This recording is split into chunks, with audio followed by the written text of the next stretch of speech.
Okay, welcome back to the episode. But before we move on, I got to ask you guys, if you haven't already, subscribe to the YouTube channel, The Grid Network. Make sure you do so now. We really appreciate that. Every subscription counts, and it starts with you guys. So appreciate that. All right, let's jump right into it. Let's talk about what we learned from week 7 around the National Football League. So I got to start with the Cowboys. They got shellacked on Sunday against the Detroit Lions, who came into Jerry's world and just put the BTA, belt to ass, on the Dallas Cowboys. Now, it was Jerry Jones's, I believe it was 82nd, something like that, his birthday. The only thing that got blown out was his team. No candles that day. Now, the Cowboys are going into a bye week, and they got lots to think about. Honestly, this team overall, well, let's just say this. What did we learn? I wouldn't say it's what we learned. It's what we already knew. It was just on full display Sunday afternoon in Dallas. So, like I said, they're going on to a bye week. They come back out of the bye, and they believe they go on the road to San Francisco. Honestly, it doesn't really look good. Now, they started off the year, 0-3 this season at home. Actually, 0-4 if you go back to the Green Bay Packer game in the playoffs last season, and they had just been getting smoked. Now, let's just start with the defensive side of things. Listen, this defense is not good at all. And a lot of people, especially Cowboys fans, are, oh, well, we're missing Micah. Oh, we're missing DeMarcus Lawrence. Oh, Eric Kendrick was hurt. Listen, Phil, folks, it doesn't matter. This team is devoid of talent. Trayvon Diggs literally forgot how to tackle. And the front seven is just no good, even if you get Micah Parsons back. I'm actually part of this whole party that thinks that maybe you probably need to trade Micah Parsons instead of paying this guy. But that's for another time, for another show, right? But overall, the task does not get easier for this team. Offensively, they've only managed to score 9 points. 9 points this past Sunday against Detroit Lions. None of them were touchdowns. They were all by Brandon Aubrey, their all-star, all-pro kicker, who's probably the best player on the team at this point. And I believe he's accounted for 60 of their 120 points scored this season so far. So he's accounted for 50% of all of their points. The offense is atrocious, which we already kind of knew. Now, there are some delusional Cowboys fans that thought, oh, they'll be all right. We brought back Zeke. Listen, I've seen it on social media before. Someone was saying that Zeke doesn't get enough touches, therefore he can't be productive. Ezekiel Elliott is no longer a productive back in the National Football League. Period. Okay? He's past his prime. Guys like Jerry thought he can bring them back and kind of be disillusioned that he can reconjure 2016, 2017 when Ezekiel Elliott is at the peak of his career. He's no longer that. Rico Dowdle has been on the roster for 5+ seasons, if I'm not mistaken. He's finally getting some chance to run, and then they don't even run the football. I don't know if it's because they can't run the football or they don't want to run the football. The offense is way too pass heavy. It's so one-dimensional and predictable that it's damn near criminal, right? That cannot sit there and throw 40, 50 times a game to who? Right? Legitimate defenses, any standard defense in the National Football League will be able to shut that down. It's only him and CeeDee Lamb, and that's it. Jalen Tolbert is not a legitimate wide receiver number 2. Robert Turpin, or whatever his name is, he's not even a number 3. He's a gimmick kind of player. So this team has tons of problems, and it all starts with the ownership, which we can get into that on another episode for another day, right? But it doesn't get any easier for them. They got home games against the Eagles, Texans, and those Giants. Yes, those Giants who, although in a loss to the Bengals, still look formidable, right? So, Cowboys fans, listen, the season's over. It's done. This team is not good. You had a chance, an opportunity to kind of maybe put up a fight against a contending, not just a contending NFC team, but one of the better teams in the National Football League, and they just pretty much did not show up. Again, this team is very soft, right? Mentally, physically, they can't do anything right to save your life. So, and at the end of the day, it all revolves around Jerry Jones, okay? And we already knew this already, but he's more, to me, in my opinion, he's more interested in hearing his team being talked about than actually his team being good. And that's what it boils down to. So Mike McCarthy, people say, oh, they should fire him in the bye week. It doesn't really matter. They're 3-3. It's going to get worse for them. It doesn't matter at the end of the season who's the head coach, because whoever Jerry Jones decides to hire, it's going to be a patsy. It's going to be someone that he can manipulate, which Mike McCarthy was very manipulated because he wanted back in the NFL, and he said what he needed to say in order for Jerry to hire him, and the rest has been history. Oh, well, Ryan, they won about 12 games the last couple seasons. It doesn't matter with this team. It's the same script every season for this team. They win a bunch of games. They blow out, they get blown out, and then they end up losing in the playoffs at some point, whether it's at home. So it doesn't matter for me. And that's why I've jumped off of the fandom for the Dallas Cowboys, because it's no longer worth my time anymore. So that's what we learned, but I guess it's what we already knew with those sorry Dallas Cowboys. Okay, I want to talk about the Chicago Bears next and what we learned from them this past weekend in the National Football League. I think what we've learned is that they have established an offensive identity. Now, that started with the quarterback, Caleb Williams, who threw for 4 touchdowns in a win in London over the Jacksonville Jaguars. But I really love what he was doing. The main thing that stuck out to me was that he was getting more comfortable. You can feel it. He was looking like he was playing basketball. And when I said by playing basketball was that he looked like a point guard out there. He was distributing the ball. He was finding guys like Cole Kmet, Keenan Allen. They were able to run the football. And this is exactly what you want from Caleb Williams, right? The big thing on him is that we know he can throw. We know he has the arm talent. We know he has the skill set. But could he translate it into the NFL? And I think they've done a great job with their offensive coordinator, Shane Walden, the past couple of weeks of making it easier, dumbing it down just a little bit for him in order to make those passes, to get those scores. And the Bears are looking somewhat like a legitimate team in the NFC North. Listen, I'm not gonna jump the gun here and just say, oh my God, they're one of the best teams in the NFC.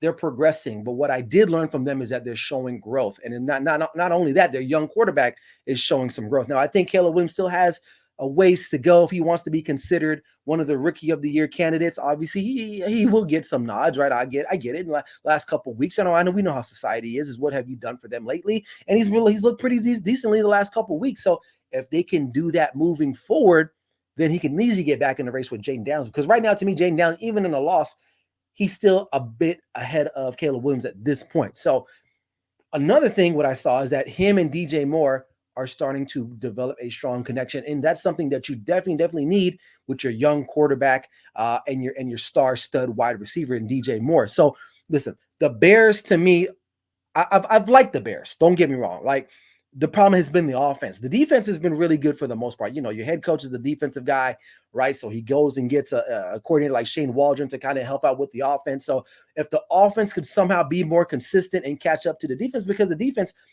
you know, is it elite? I wouldn't say it's elite, but it's one of the better defenses in the National Football League. They just needed a consistent play from their offense and more so from their young quarterback. So I like how they're doing it. Caleb Williams looking really solid, passing through tight windows, spreading the ball around. I think getting Keenan Allen back in the lineup definitely helps this club because then he has another veteran receiver to look at. Now, listen, don't get me wrong. I think Roma Dunze is going to be pretty good in this league, but he's still a young guy, still figuring things out. When you got DJ Moore, Keenan Allen, Cole Kmet, these are all veterans, guys that have played meaningful minutes in this National Football League. It accounts for something, and it definitely, you're starting to see that now kind of articulate before our very eyes, and hopefully they can keep up this little run that they're going on offensively, and you never know. They may be one of the 4 teams that gets in the playoffs from the NFC North. So is that a hot take? I don't know, but right now it's looking like this is the best one, at least one of the best divisions, if not the best division in football right now today, between the Lions, Vikings, and the Packers.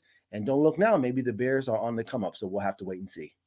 Next, I want to talk about those Philadelphia Eagles. They managed to pull off a 4-point win over those Cleveland Browns. My perception of them really hasn't changed this season.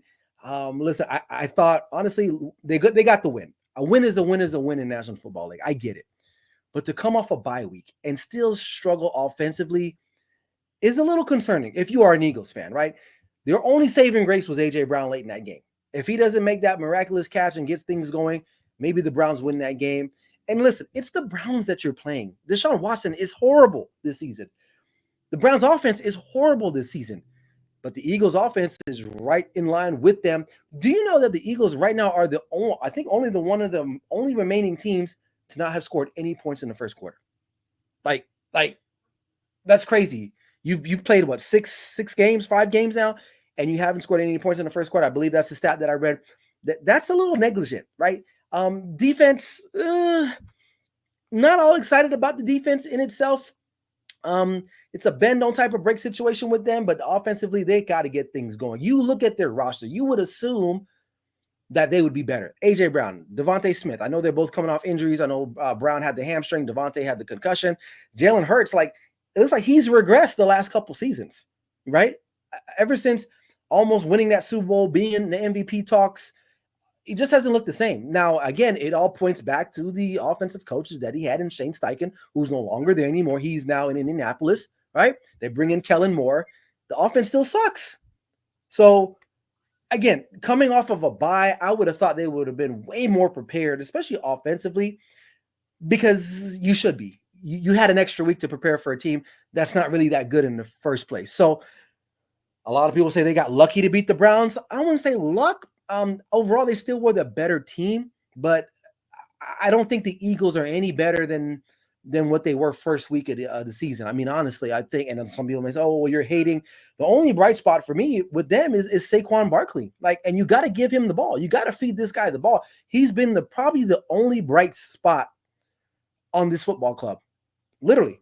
I mean, he's been the most productive guy, right? You look at the games against the Saints, right? How they basically handled them from a defensive standpoint. Now, Saquon Barkley had to pull off a couple big plays to win that game, so their defense is keeping them in games. They probably should have beat the Falcons if Saquon doesn't drop that 4th and 1 whatever play that was. Like, so they've had their opportunities, but moving forward as the season goes along, is this something that they can really hang their hat on, not being really good offensively? No, I don't think it's sustainable. And at some point, you're going to run into one of the better teams. You're going to run into the Lions or the Vikings in a playoff game, and you're going to have to be able to score because these teams can score, and they've been proven consistently that they can score. So, is it a bad roster overall? No, it's not. Is it well coached? Absolutely, it isn't, right? And it starts with the head coach, Nick Sirianni. I think who we all can agree, even with Eagles fans, he is the ultimate douchebag that we have as head coach in the National Football League. Now, I read reports that some of the players were telling him, "Hey, man, we want to see more from you. Like, we want you to talk more, be more boisterous." Well, that ain't the way, right? Especially not in Philadelphia, where the fans are going to let you know either way how they feel about you. So, if they don't win, I think he's gone anyway. I don't really think he's a good head coach to begin with. So I think he should be gone regardless of what happens. And they need to kind of not maybe rebuild, but they need to reconstruct some things in order to get the best out of the talent that they do have moving forward. I think this is a pretty solid roster, but overall, they're not living up to the expectations that I think a lot of people expect from them, especially after coming so close to winning a Super Bowl a couple years ago against Kansas City. So, but the Chiefs, the Eagles, to me, very lackluster performance after a bye week. And to me, that's something that it reflects a lot on the head coach. Okay, you want to talk about not being prepared? That's the Las Vegas Raiders. Now, they went into this game this weekend against the Pittsburgh Steelers with a new quarterback at the helm there. They made the switch from Gardner Minshew to Aiden O'Connell, and it wasn't really any better, honestly. Now, I get it. They were down 2 of their best receivers, Devontae Adams, who has a hamstring, and then the other guy, I believe, Myers, I believe he was hurt too. But listen, before leading up to this game, you go back to the beginning of the season, this team messed it all up, right? They didn't make any real legitimate offers to maybe go and move up and get a quarterback, at least not that I know of, right? And I could be wrong. Let me know in the comment section. But you rolled out this, and I keep saying this, they rolled into this season thinking Gardner Minshew was going to be the guy of the future. And he couldn't have been, right? He's been on 4 teams in the last 6 years. He's a backup, guys. And Aiden O'Connell was no better, right? Hell, I would have been more impressed if they even reached out to Tom Brady and say, "Hey, man, you want to come out of the announcer's booth and come play a couple games for us?" That would have been better than what they have today. Now, they go into this game, and what we learned about them is that they need a quarterback, which we already kind of knew. I mean, even when if Devontae Adams does decide to play, which the Raiders can make him play at the end of the day because they don't have to trade him. And right now, what the Raiders are asking for might be a little bit too rich for some teams. So the reality is that, they were probably better off keeping Derek Carr at the end of the day. Shipping him off was probably not the answer unless you actually legitimately knew that you could go and get a talented quarterback, whether it's the draft, whether it's going in free agency and signing a guy like Joe Flacco, who's winning games and still in his age and his tenure in the league, versus Gardner Minshew and Aiden O'Connell, right? That doesn't help. They've had key turnovers in these games. You go back last week, Minshew throws the 100-yard pick 6 to Patrick Surtain. And then this week, you got Abdullah fumbling at the goal line, which kind of changed the outcome. I won't say change the outcome, but it did swing the momentum in that game against the Steelers. But their offensive game plan is very predictable. And it's very basic. But again, it's because of the quarterback play that you get. So, the offensive coordinator, he's come under a lot of fire.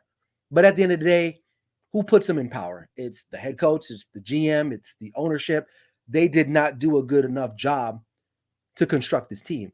and I'll say it before, I said it before and I'll say it again.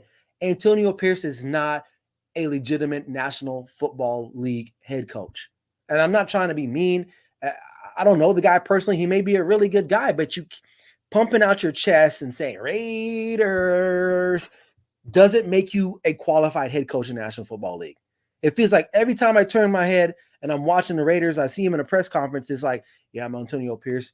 You know, I used to rock with the Raiders when I was a kid. Like, I'm from Compton, whatever. It doesn't mean anything. That doesn't mean anything. It isn't going to help you win games in the league. Now, I will say this. He does keep his composure for the most part, right? But from a tactical standpoint, he's probably the least tactical coach in the AFC West, not even in the AFC conference overall. The Raiders, to me, are in purgatory right now until they can get a quarterback, right? They're pretty much dead in the water. And Davante Adams, he may never play a down again for the Raiders. All right, there's a good chance, right? It's 50-50 at this point. And then the next thing you got to worry about is Max Crosby going to start getting disgruntled, right? Because he's a talent in himself, and he's trying his best to lead this ball club. But at some point, enough is enough, and everyone has a breaking point. And his may be there sooner than what we think, right? So he may want to force a trade. If I'm the Raiders at this point, you move off all these guys and you start over again. Maybe try to move up and get a quarterback this upcoming draft because there's really no plausible free agent out there that can maybe help you win right now, or unless you go and make a trade for someone like a Josh Dobbs from the 49ers, somebody like, I don't know. I mean, I'm just throwing out stuff here, but at the end of the day, the Raiders are no better than where they were this year and even last year. If anything, they've gotten worse because of the turmoil with Davante Adams. So what will happen to them? I think they're going to miss the playoffs again, right? And I think they're going to probably finish last, if not close to last, in the AFC West.